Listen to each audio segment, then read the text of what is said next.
Right. तो von Willebrand disease को हम लोग थोड़ा सा रीड करते हैं, राइट। कोशिश करते हैं समझने की। Von Willebrand disease the most common inherited bleeding disorder affecting 1% of the population, ठीक है ना। सबसे मोस्ट कॉमन जो इनहेरिटेड ब्लीडिंग डिसऑर्डर है वो है वॉन विलिब्रेंड डिजीज, राइट।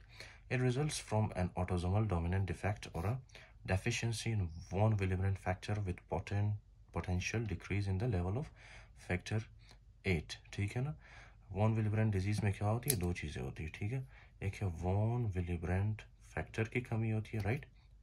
उसके अलावा है फैक्टर नंबर 8 की कमी होती है, राइट। अच्छा, दो चीज़ें होती है इसमें, राइट। अच्छा, the three main roles of von Willebrand factor are number 1 bring platelet to the exposed sub endothelium, ठीक है, जो कि ऑलरेडी हम डिस्कस कर चुके हैं, राइट। ये for example von Willebrand factor ये क्या कर रहा है, प्लेटलेट को अपनी तरफ बुला रहा है, राइट, अट्रैक्ट कर रहा है। इसका पहला फंक्शन है। फिर इसके बाद है इसका for example aggregate platelets and bind two factor number 8, ठीक है ना। ये इसका दूसरा और तीसरा फंक्शन है। So symptoms of von Willebrand disease are caused by platelet dysfunction and deficient factor 8 but are milder than haemophilia. आपको याद है फैक्टर 8 की डेफिशिएंसी हेमोफीलिया में भी होता था, राइट। लेकिन इसमें जो सिम्टम्स है ना वो इतने सीवियर नहीं है जितने हेमोफीलिया में थे, राइट।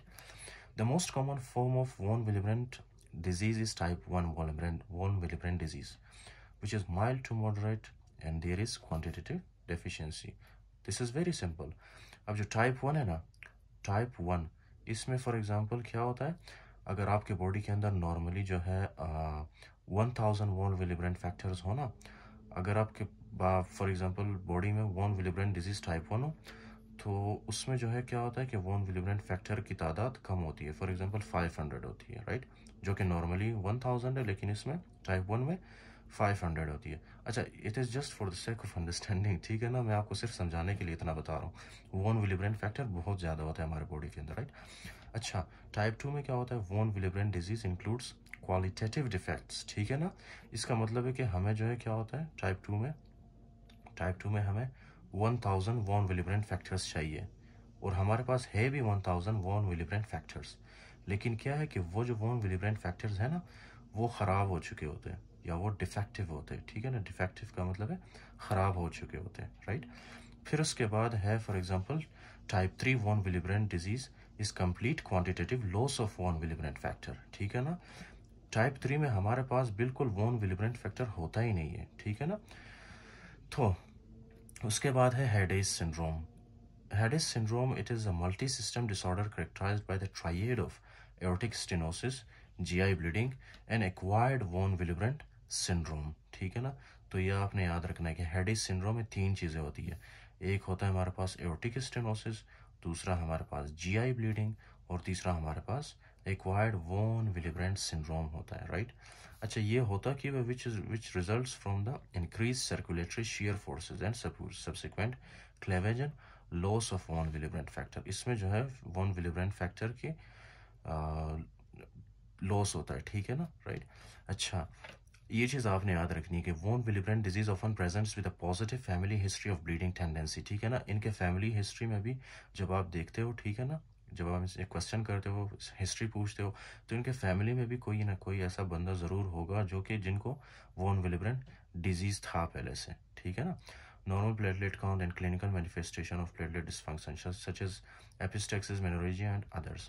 अच्छा, ये जैसे पेशेंट्स फॉर एग्जांपल हमारे पास आते हैं, ये प्रेजेंट कैसे करते हैं, ठीक है ना। सबसे पहले तो इनको प्रोलॉन्ग्ड म्यूकोजल ब्लीड होती है, ठीक है ना। म्यूकोजल ब्लीड फॉर एग्जांपल वो हो सकता है कि इनके समटाइम नाक से हो, ठीक है ना, इनके नाक से, इनके नोज से होता है। नाक से जब ब्लीडिंग होती है उसको एपिस्टेक्सिस कहते हैं, ठीक है। समटाइम्स इनके गम्स में होता है, ठीक है ना। ये फॉर एग्जांपल इसका माउथ है, राइट, ये माउथ है। माउथ में आपको पता है ना गम्स होते हैं, ठीक है, मसूड़े। गम्स में से कभी कभी जो है ब्लीडिंग होती है, राइट, गम्स में से ब्लीडिंग होती है। समटाइम्स जिंजाइवल ब्लीडिंग होती है और sometimes menorrhagia, specially if the patient is female. तो आपको पता है जब उनके मेंसेस स्टार्ट होते हैं ना, तो क्योंकि उनके अंदर वॉन विलिब्रेंड डिजीज होता है तो ब्लीडिंग रुकती नहीं है इनके अंदर, ठीक है ना।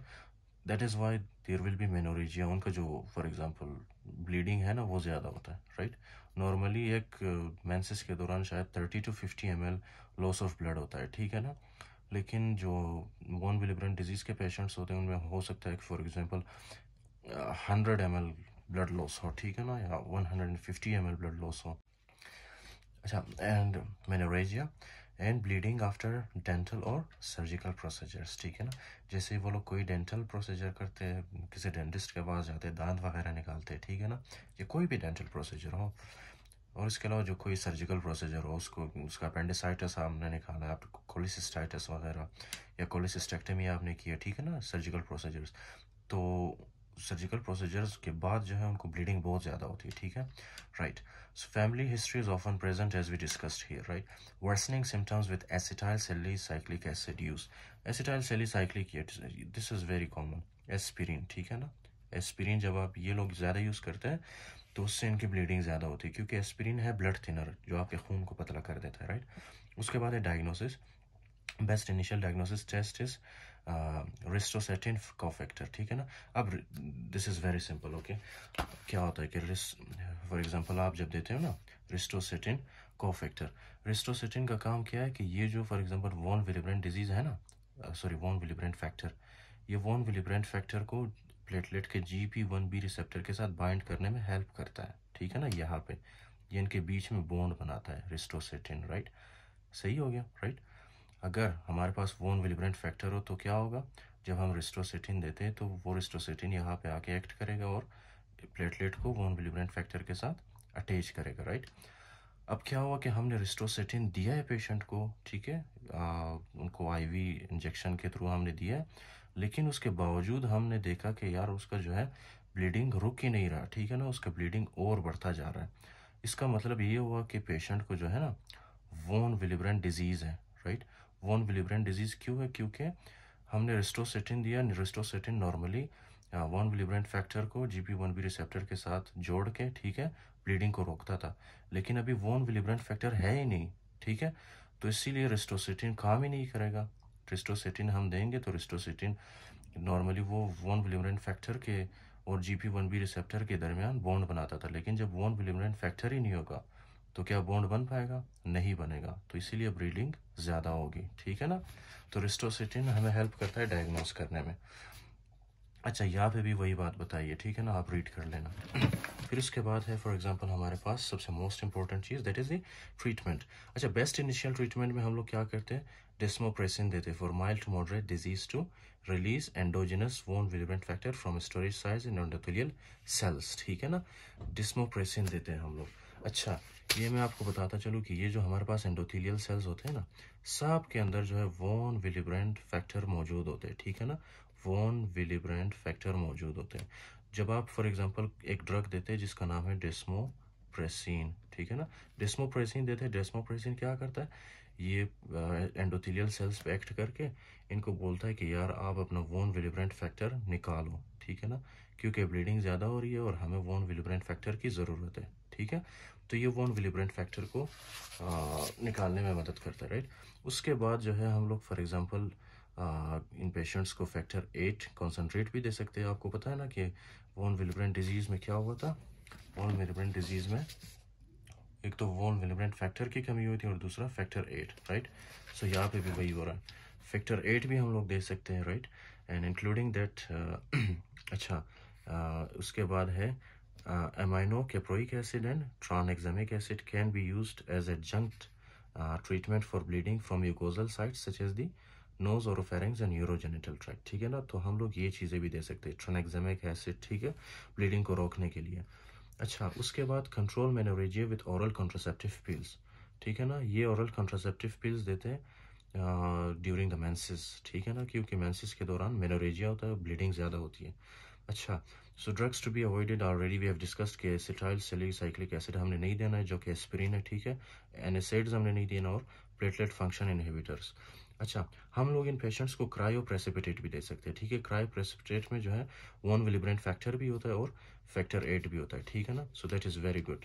अच्छा, एसिटाइल सैलिसाइक्लिक, अच्छा ये हमने डिस्कस किया कि एस्पिरिन नहीं देते, ठीक है। Von Willebrand disease type 1 and type 2 are generally inherited in autosomal dominant pattern. Von Willebrand disease type 3 is inherited in an autosomal recessive pattern, ये भी हम पढ़ेंगे आगे, राइट।